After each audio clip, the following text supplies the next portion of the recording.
is? So I got a Rheem water heater, and it has this valve or a sensor. It's a vapor sensor, and whenever it rains, since my utility closet's kind of on the exterior, and there's a little vent here, when the moisture gets too bad, it triggers, causing the ignition to turn off.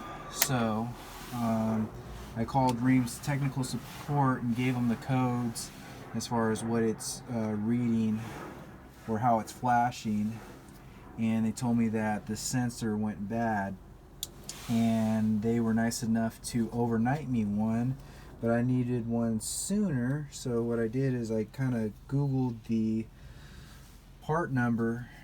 Rheem technical support gave it to me, and then I went on Amazon and found the same part for about $30, including same-day shipping, which I did, and that's what this part is right here. So I'm going to have one tomorrow, along with this one that I'm trying to install right now.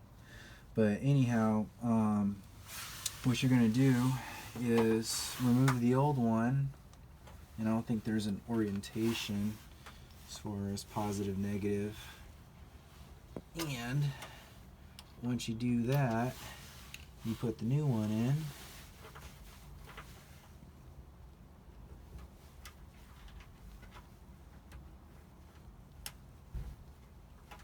Like so. And then you have to do a reset. So for this Rheem thermostat, the way that you reset it is you have to turn it off, then turn it on, and as soon as it turns on, swivel it back and forth 7 times, then set your heat setting. So turning on, 1,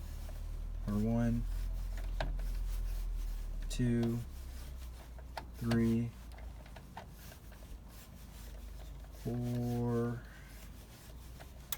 5, 6, 7, and we'll go with B. So the status light right now is not blinking anymore. It's solid, and I'm hearing the ignition starting to fire. So it looks like I fixed it, looks like it's reset, and we're back in business. And yeah, hopefully this helped you. Thanks. Bye.